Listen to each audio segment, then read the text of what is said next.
계속해서 우리 고린도전서의 말씀을 생각합니다. 오늘은 5장에 있는 말씀인데요. 누룩 없는 생명의 떡 예수라고 하는 제목으로 하나님 말씀을 생각하려고 합니다. 아마 우리나라 대통령이 네덜란드를 방문하는 것 같습니다. 이 네덜란드를 한자 표기로 우리가 화란이라고 하는데 그 프랑스에서는 르페이바라고 하죠. 저지대의 국가를 형성한 그런 나라라고 하는 뜻이 그 나라 이름 여러 곳에 나타나 있습니다. 물이 낮은 곳을 향해 흐르듯이 여러 나라에서 핍박당하는 사람들이 네덜란드로 몰려왔고, 이런 사람들에 대해 비교적 관대한 입장을 가지고 있던 네덜란드는 그런 여러 나라에서 몰려든 박해받는 사람들과 더불어서 나라가 번성했었습니다. 그래서 유럽의 여러 나라들 중에 이 네덜란드가 가장 관용적이라고 하죠. 특히나 아시아 사람들에 대한 차별도가 유럽에서 가장 적은 나라가 네덜란드라고 합니다. 옛날 일본의 도쿠가와 마코가 세국 정책을 펼 때 기독교를 포교하는 것을 금지 조항으로 내걸었을 때 그것을 유럽의 나라들 중에서 유일하게 받아들인 나라가 네덜란드였고, 그래서 일본과 무역을 맨 처음 시작한 나라였습니다. 제가 학교 다닐 때 아브라함 카이퍼에 대한 그 사람에 대한 공부를 많이 했던 것 같습니다. 그 사람이 신칼빈주의라고 해서 하여튼 신학자였고 그 나라의 수상이었는데, 어쨌든 그에 대해서도 많이 공부를 했던 기억이 나고, 빈센트 반 고흐나 렘브란트 같은 화가들이 다 네덜란드 사람입니다. 이 네덜란드는 한때 굉장히 종교개혁의 전통을 가진 국가였었습니다. 그래서 앞에서 말한 그런 아브라함 카이퍼 같은 사람도 나왔고, 또 많은 개혁주의 신학자들이나 아니면 신앙가들, 그들이 그 신앙을 제대로 지키기 위해서 애를 쓴 것은 어느 나라나 다 마찬가지겠지만 정말 눈물겨운 것이 많은 그런 뜨거운 신학자와 신앙인들이 중심을 이루었던 나라였습니다. 하지만 오늘날에는 이 네덜란드가 예수 믿는 사람이 50% 이상이 종교가 없다고 대답을 하고, 기독교인은 약 15% 정도 내외가 된다고 합니다. 우리가 잘 아는 대로 네덜란드는 소프트 드러그, 그러니까 대마나 환각을 일으키는 버섯 종류의 연성 마약을 허락하고, 유럽의 국가 중에서 가장 먼저 동성 결혼을 합법화했고, 16살 이상은 포르노에 출연할 수 있고 성매매도 합법화했습니다.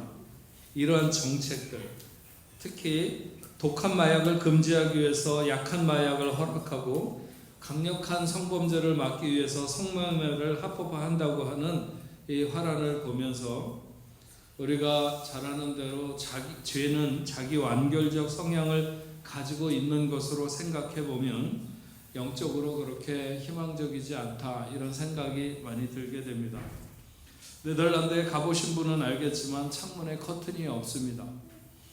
그래서 동네를 걸어가면서 이렇게 보면 그 집안에서 뭘 하고 있는지가 그냥 환하게, 특히나 이게 안에 불을 켜놨을 땐 더 이렇게 잘 들여다 보이죠.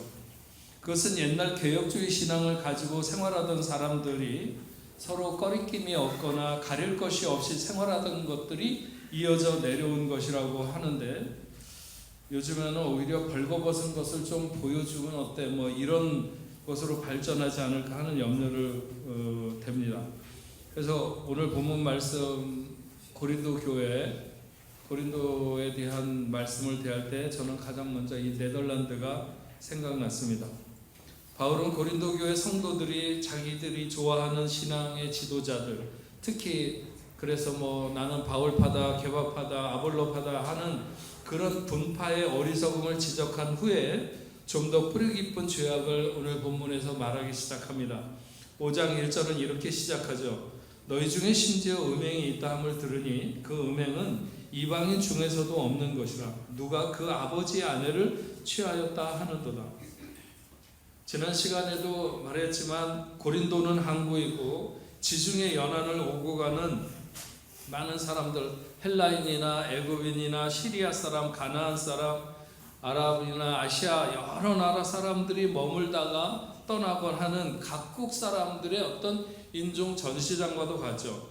그런 것이 얼마나 개방적이고 혹은 타락되었는가 하는 것은 말할 필요도 없습니다. 그 고린도에는 해발 575m의 높이 있는 안반, 아크로코린토라고 하는데 그 위에 아프로디테, 그 사랑의 여신이라고 하는 아프로디테를 위한 신전이 있고 거기에는 1000명이 넘는 여사제들이 있어서 제사 의식으로 온갖 음란한 행위를 하는 이런 것이 만연되어 있었습니다.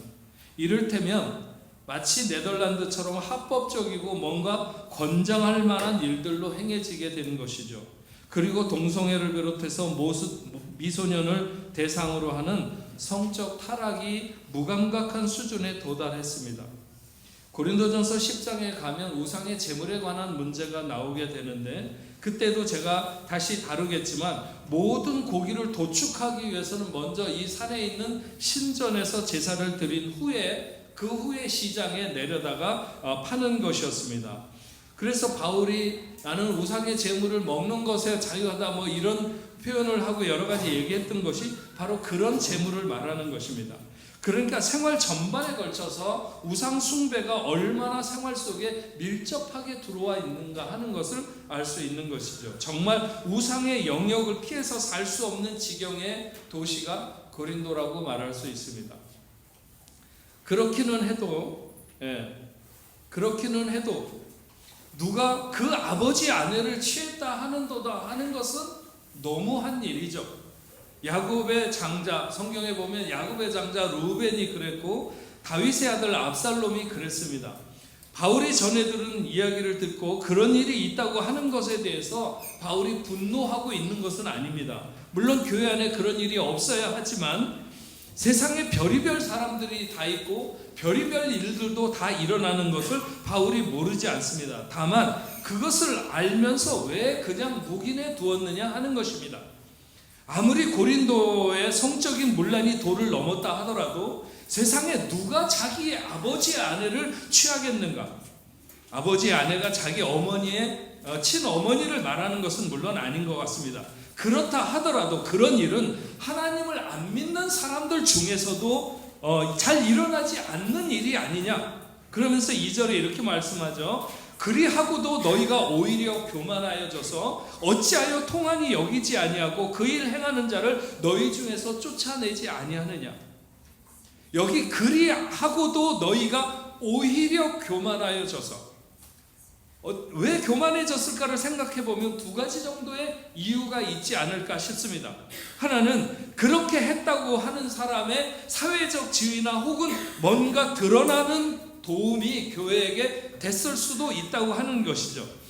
다시 말하면 그 사람이 교회에 나오는 것이 교회의 자랑이 된다든지 뭐 예를 들면 우리 교회 같은 파리 시장이 우리 교회에 나와 그러면 어디 가서 우리 파리 시장이 우리 교회에 나오는데 뭐 이렇게 말할 수 있겠죠. 이런 것이 아니라면 돈이 많아서 뭔가 교회가 하고자 하는 일에 큰 스폰서가 되었다고 하면 그리하고도 오히려 교만하여져서 이런 이유가 될 수 있겠죠. 또 하나는 초대교회 시절에 만연했던 이단 사상 중에 하나가 영지주의입니다.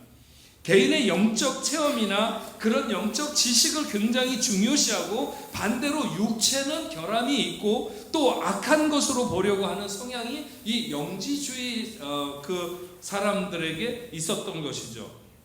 누군가 그런 신념이 확고한 선 사람이 그런 범죄를 저질렀다고 한다면 오히려 교만할 수도 있습니다. 그래서 육체의 결함이 있는 것이 분명하고 그래서 육이 약하다고 하는 것이 아니냐. 그런 것은 누구나에게 있을 수도 있는 일이고 그런 건 중요하게 생각할 필요 없다. 뭐 이렇게 말했을 수도 있습니다. 바울은 3절에 이렇게 말합니다. 내가 실로 몸으로는 떠나 있으나 영으로는 함께 있어서 거기 있는 것 같이 이런 일을 행하는 자를 이미 판단하였노라. 바울이 내가 몸은 떠나 있으나 영으로 함께 있다고 하는 표현으로 보면 앞에서 얘기한 것의 두 번째 이유가 더 맞는 것 같습니다. 영을 중요히 여겨서 그렇게 말한다면 나도 영으로 말하건대 너희의 그런 것은 바른 영이 아니다. 내가 비록 떨어져 있지만 하나님의 영이 정말 원하는 것은 무엇인지, 하나님은 오히려 너희에게 있는 그 문제가 얼마나 심각한 문제인지를 알기를 원한다고 바울이 말하는 것입니다. 내가 거기 있는 것 같이 이미 그런 일 행한 자를 판단했다. 그것은 있을 수 없는 악한 짓이라는 거죠. 그러면서 4절과 5절에 이렇게 말씀합니다. 주 예수의 이름으로 너희가 내 영과 함께 모여서 우리 주 예수의 능력으로 이런 자들을 사탄에게 내어주었으니 이는 육신은 멸하고 영은 주 예수의 날에 구원받게 하려 함이라. 바울은 고린도 교인들에게 용기를 내라고 말씀하고 있습니다. 그래서 주 예수의 이름으로, 주 예수의 능력으로, 그리고 내 영과 함께 그들을 사탄에게 내어주라. 그렇게 함으로 오히려 그들이 언젠가 하나님께로 돌아올 수 있는 기회를 얻게 될 수도 있다는 것이죠. 지금은 그들이 타격을 입을지 몰라도 그것은 그들의 육이 멸해지는 것 같지만 예수의 이름으로 구원받게 되는 그날에 그들도 알게 될 것이라고 하는 것이죠. 징계의 목적은 항상 죽이고자 하는 것이 아니라 살리는, 징계는 어느 때나 그렇습니다. 바울은 1차적으로 고린도 교회를 정화해야 교회가 살고 성도가 산다는 것을 목표하고 있는 것이 분명합니다. 그러나 더 깊이, 더 크게 보면 그렇게 징계를 당하는 자조차도 그렇게 해야 기회가 생기는 것입니다. 사단에게 내어준다는 표현이 조금 이렇게 강하게 느껴질 수 있지만 당시에 이런 일을 하게 되면 출교를 하거나 아니면 공예배에 참석을 금지시키거나 그것도 아니면 성만찬에 참여를 금지시킬 수 있어서 이것이 그들의 죄악을 심판하는 것은 맞지만 그것이 전부는 아닙니다. 오히려 그런 것이 성도를 보호한다는 의미를 갖는다고 신학자 깔뱅은 말했습니다. 6절 말씀에 너희가 자랑하는 것이 옳지 아니하도다. 적은 누룩이 온 땅에 퍼지는 것을 알지 못하느냐. 자랑하는 자체가 잘못되었다는 게 아니에요.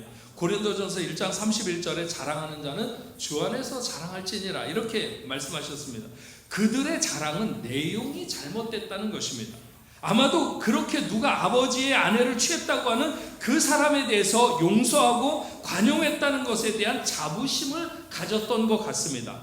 고린도 교인들이 자랑한 것은 하나님에 관해서가 아니라 자신들의 신앙이나 은사에 관해서, 오늘 본문과 연결해서 보면 음행한 지체들을 관대하게 묵인하거나 용서했다는 너그러움에 대해서 자랑을 했던 것 같습니다. 하지만 이런 자랑은 결코 공동체에 유익을 주지 못한다. 고린도 교인들이 자랑하는 것은 하나님에 관해서 자랑하는 것이 아니라 자신들의 신앙과 은사에 관해서.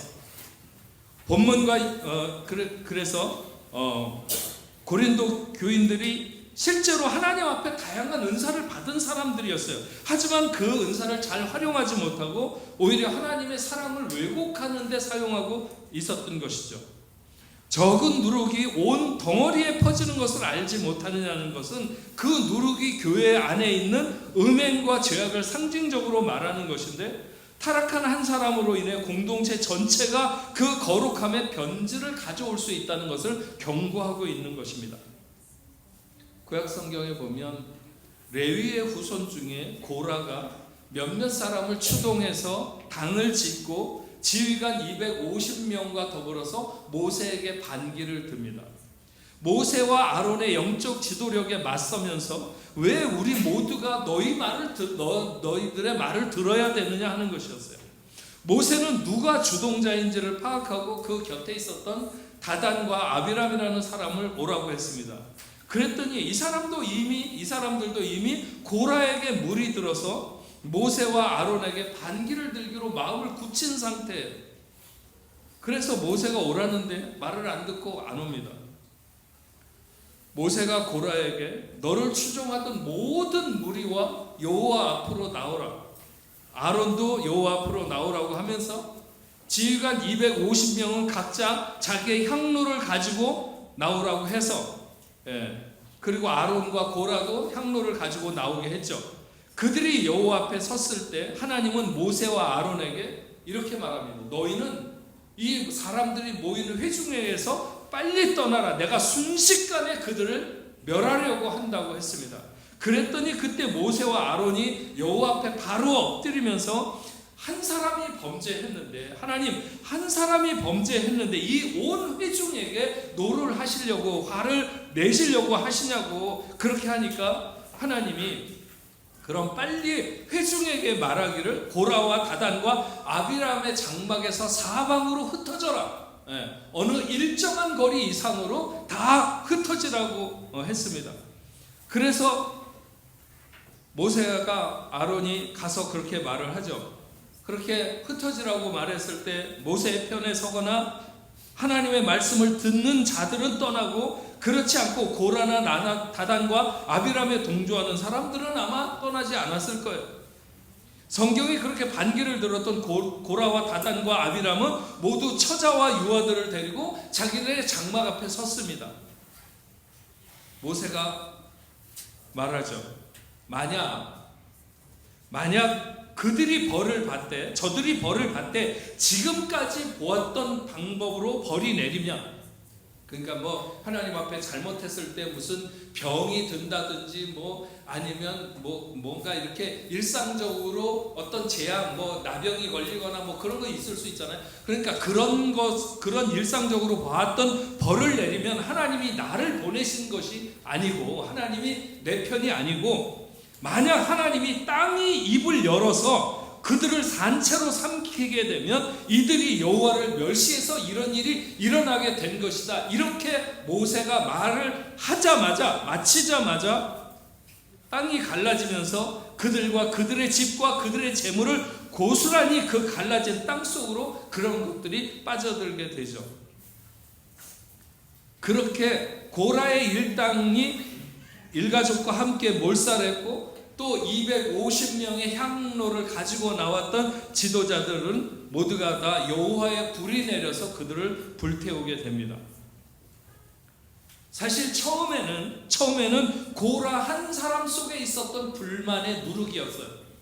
그런데 그 누룩이 다단과 아비람에게 퍼졌고 나가서 250명의 지휘관들에게 퍼진 거죠. 만약 모세와 아론이 하나님을 막아서지 않았다고 한다면 수많은 군중들은 아마 한꺼번에 몰살당했을 것입니다.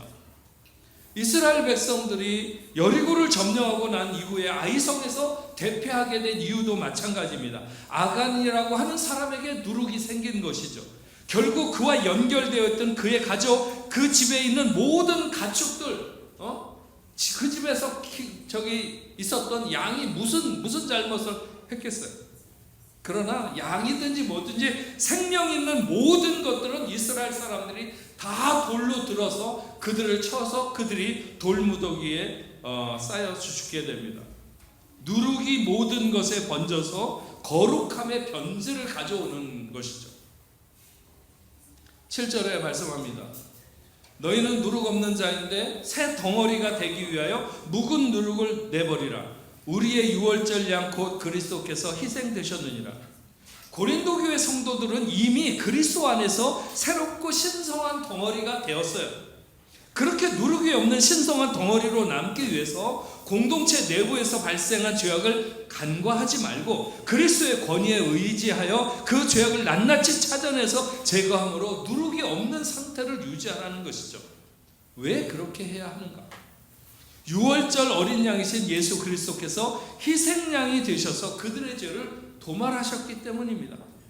이스라엘 백성들이 애굽에서 나올 때 유월절을 통해서 그들이 했던 것은 누룩을 제거하는 것이었어요.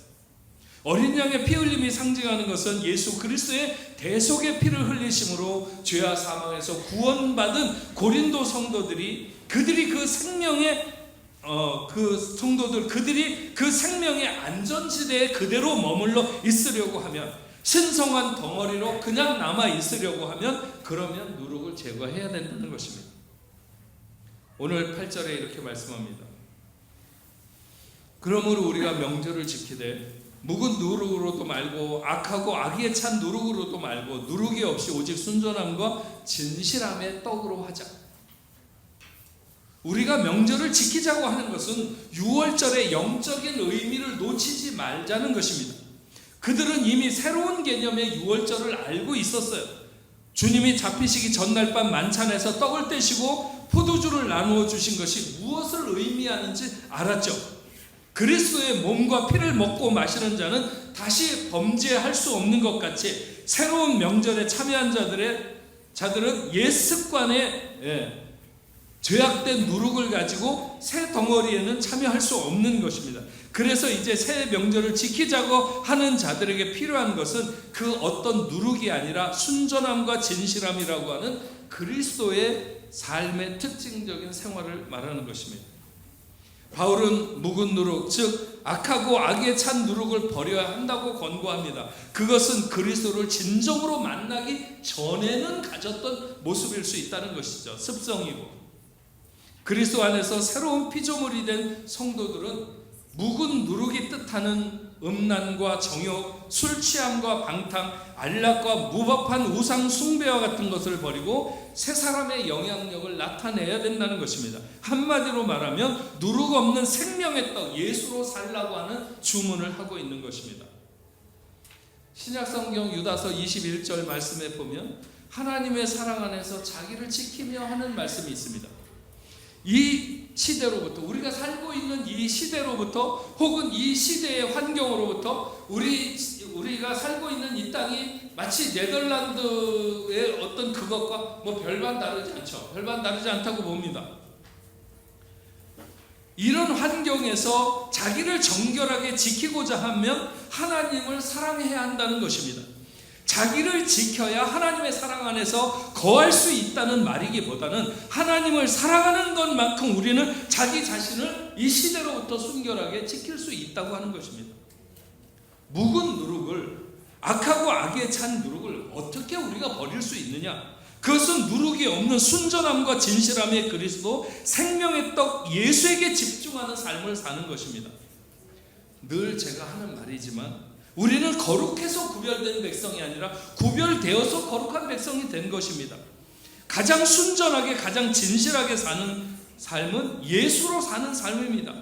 예수를 사랑해서 예수에게 집중하고 예수가 좋은, 바로 그 주님의 기쁨 되기를 원하는 것이 가장 누룩 없는 삶을 잘 사는 그런 길이라고 말할 수 있는 거죠.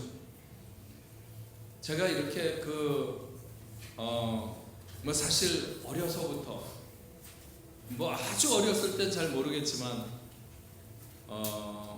초등학교서부터는 이제 제가 신앙생활 하던 것이 기억나고 중고등학생 때 엄청 막 뜨겁게 열심히 하고, 그 다음에 이제 청년이 되면서부터 거의 저는 이제 19살 때서부터 전도사를 했었으니까 그렇게 오면서 지금까지 이렇게 이제 보면 점점 시대가 흘러가면서 젊은이들의 믿음이 약화되는 것은 아닐까, 이런 노파심이 없었던 것은 아닙니다.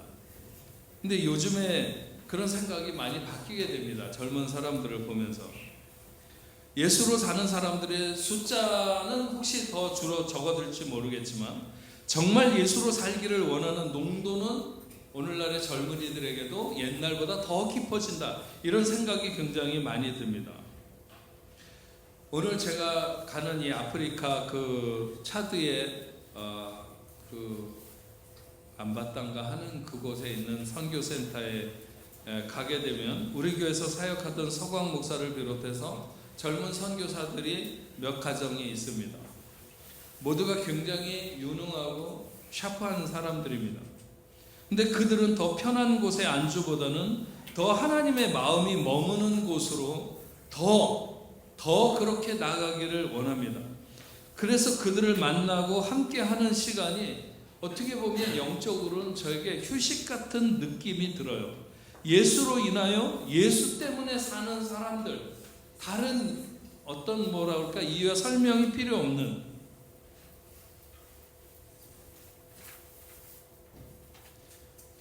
제가 매년마다 이렇게 아프리카를 갔는데 이번에 제가 오늘 이렇게 떠나는 아프리카 선교에 왠지 모르지만 청년들 몇 명이 이렇게 자꾸 봉투를 갖고 와서 얼마씩 돈을 넣어가지고 와서 선교 가시는데 조금이라도 아니면 커피라도 이렇게 사 드시면 좋겠다고. 그래서 제가 이 친구들이 왜 안 하던 짓을 이렇게 할까? 그런 생각이 들어서 우리 노목사님들한테 청년들에게 헌금하라고 시켰냐고 물어봤어요. 그랬더니 안 그랬다는 거예요. 제가 곰곰이 생각을 하면서 감사한 마음이 든 것은 그들의 정성이 실제로 선교에 도움이 되고 안 되고를 떠나서 뭔가를 자원한다고 하는, 그리스도 안에서 자원한다고 하는 것은 성장하고 있는 것이고, 그들의 마음이 예수, 그분께 집중하고 있다고 하는 것이 보여지는 것이죠. 저는 간혹 새벽 예배에서 청년들이 말씀에 대한 어떤 말씀을 읽고 그것에 대한 적용을 나눌 때 정말 깜짝깜짝 놀랍니다. 저 나이에 저렇게 하나님을 향한 순전함과 진실함이 있다면 저들의 생애가 하나님 앞에서 얼마나 놀라운 생이 될까? 그런 기대가 들 때마다 마음이 굉장히 울렁거립니다. 예수 그 이름에는 절대로 누룩이 기생할 수 없고 머물 수 없습니다. 우리 삶 가운데 얼마나 그분을 채우는가, 얼마나 그분을 목표하는가, 얼마나 그분의 기쁨이 되기를 원하는가, 그분만이 우리의 누룩 없는 생명의 떡이기 때문에 그렇습니다. 어떤 사람이 이 시대의 위너가 될 수 있을까? 많은 사람들이 여러 가지 분석을 하죠. 그러나 분명한 것은 예수께 집중하지 않고 예수가 빠진 사람은 그 어떤 희망도 그 어떤 승자도 결코 될 수 없다고 하는 것입니다.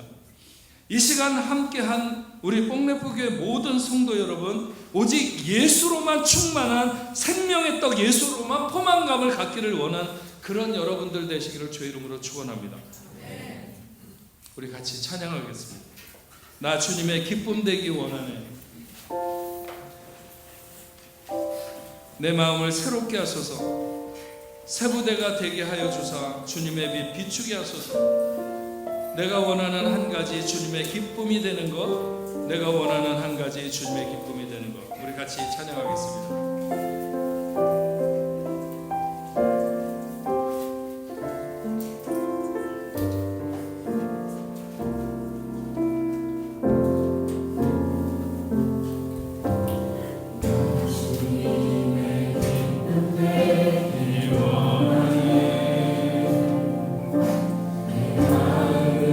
새롭게 하소서.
여러분, 우리 함께 기도하겠습니다. 오늘 말씀을 생각하시고 또 우리의 영적으로도 우리가 맑은 삶을 결심해야 되겠지만, 우리의 누룩을 제해야 되겠지만, 우리의 육체에 있는 질병도 떠나기를 이 시간 간절히 구할 때 하나님께서 우리의 모든 질병을 고치실 줄로 믿습니다.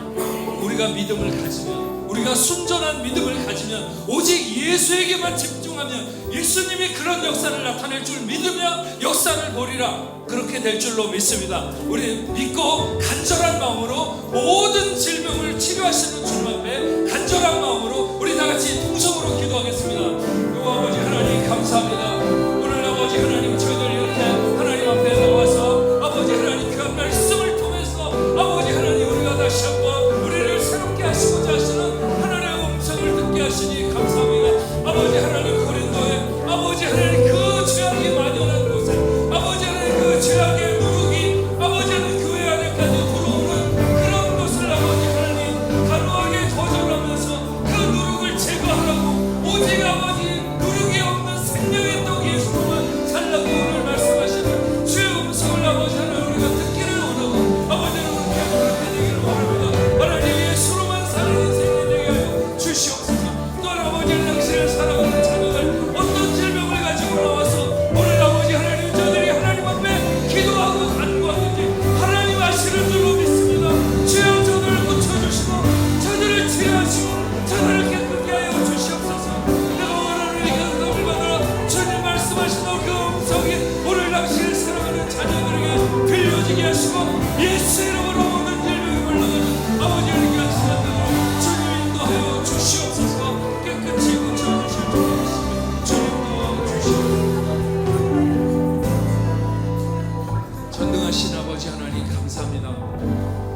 오늘 저희가 하나님 말씀 들으며 다시 한번 마음에 결단합니다. 아버지 하나님, 누룩은 자그만 것 하나라도 아버지 하나님 그것이 온 덩어리를 다 아버지 하나님 누룩으로 번지게 할 텐데, 주님이 우리에게 원하시는 것은 우리가 신성한 덩어리로 그대로 남기를 원하시는 줄로 믿습니다. 아버지 하나님, 누룩을 제거하게 하여 주시옵시고 누룩이 없는 생명의 떡 예수로만 우리의 삶의 목적을 삼게 하시고 의미를 삼게 하시고 삶의 방식을 채택할 수 있도록 예수에게만 집중된 삶을 살아가는 저희가 될 수 있도록 주님 인도하여 주시옵소서. 아버지 하나님, 오늘도 하나님 앞에 나오며 귀한 예물을 구별하여 드렸습니다. 마음을 다한 정성의 예물이 되게 하시고 하나님의 나라 하나님의 뜻을 위하여 사용되게 하여 주시옵소서. 아버지 하나님, 11조로 감사 예물로 선경금으로 주일원금으로 또 여러가지 목적을 가지고 하나님 앞에 올려드리는 이 예물이 아버지 하나님 사용되는 곳마다 생명의 역사가 나타나게 하여 주시옵시고 믿음의 사람들이 흩어지는 곳마다 하나님 함께하여 주셔서 아무리 복잡하고 어려운 세상 속에서도 하나님의 자녀는 하나님의 보호를 입고 살아가게 하여 주시옵소서. 우리 교회와 더불어 함께 선교를 협력하고 있는 모든 선교지마다 하나님 함께하여 주시옵시고 어려운 시대 가운데서도 하나님의 뜻을 온전히 드러내기에 부족함이 없도록 주여 도와 주시옵소서. 하나님, 오늘은 12월의 올해 마지막 치유 주일입니다. 당신의 사랑하는 귀한 자녀들 가운데 어떤 질병으로 아버지 하나님 저들이 고통 가운데 머물고 있든지 하나님이 그것을 좋아하실 리 없다는 것을 저희가 분명히 믿음으로 압니다. 아버지 하나님, 그러면 하나님이 원하시면 깨끗하게 고쳐주실 줄로 믿습니다. 이 시간에 당신의 사랑하는 자녀들에게 함께하여 주셔서 어떤 질병으로 시달리든지 하나님 깨끗이 고쳐주시고 담대한 믿음을 갖게 하여 주시옵소서. 사단은 우리에게 속삭이면서 우리로 하여금 그 강한 믿음 안에 거하지 못하도록 자꾸 우리를 두렵게 하려고 하는 이런 아버지 하나님 많은 유혹에 우리 넘어지지 않도록 주여 도와주시옵시고 어떤 환경에서든지 하나님을 바라보는 우리의 마음이 진실하게 하시고 우리의 눈을 주님 앞에만 고정하는 하나님의 귀한 자녀들 다 되게 하여 주시옵소서. 오늘 당신의 사랑하는 자녀들 가운데서 아버지 하나님 눈이 아파서 눈이 흐려서 눈이 잘 안 보여서 아버지 하나님 염려하고 걱정하는 사람이 있습니까? 특별히 망막색소 변성증으로 아버지 하나님 고통받는 당신의 사랑하는 귀한 자녀도 있사오니 아버지 하나님, 하나님이 원하시면 어떤 질병이든지 주님이 깨끗하게 치료하실 줄로 믿습니다. 하나님 고쳐 주시옵소서.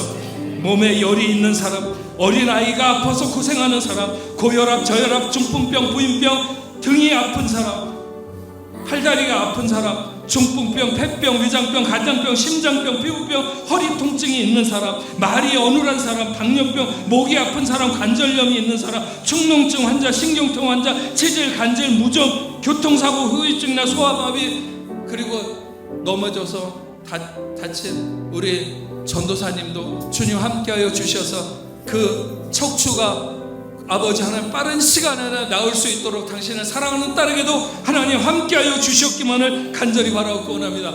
하나님 앞에 찾아 나왔던 사람들, 그 어떤 질병이라 할지라도 그냥 돌아가지 않게 하시고 다 고쳐주셨습니다. 성전에서 손 마른 자를 고치시고, 가버나움에서 눈 멀고 벙어리 된 자를, 백부장의 하인을, 수리아에서 귀신 들린 자를 고치신 하나님의 놀라운 역사가 오늘 이 자리에도 함께할 수 있도록 주님 도와주셨기만을 간절히 바라고 원합니다. 예수의 이름으로 명하노니, 나사렛 예수의 이름으로 명하노니, 모든 질병은 당신의 사랑하는 자녀들에게서 떠날지어다.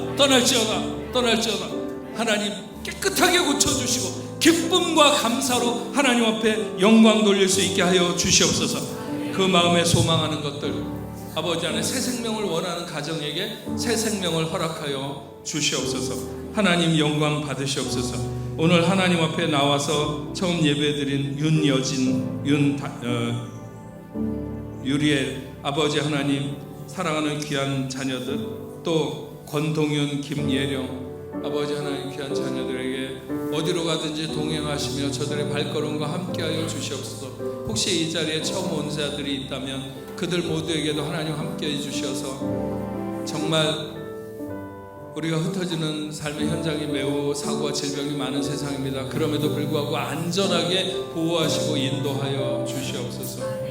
우리 중고등부 수련회를 은혜 가운데 잘 마치게 해주셔서 감사합니다. 마더와이즈 훈련 8기 잘 마치게 해주셔서 감사합니다. 오늘 떠나는 아프리카 선교도 주님의 은혜 가운데서 아버지 하나님 감사함으로 막을 내릴 수 있도록 많은 열매가 있는 시간이 되게 하여 주시옵소서. 이제는 우리 주 예수 그리스도의 은혜와 하나님 아버지의 크신 사랑과 성령님의 감화 감동으로 교통하심이 오늘 하나님 앞에 나와서 예배하는 당신의 사랑하는 자녀들과 저들의 가정과 직장과 두고온 고국 위에 세계 만방에 흩어져 복음을 전하는 모든 선교사들과 그 사역지 위에 이제로부터 영원토록 함께 있을지어다. 아멘.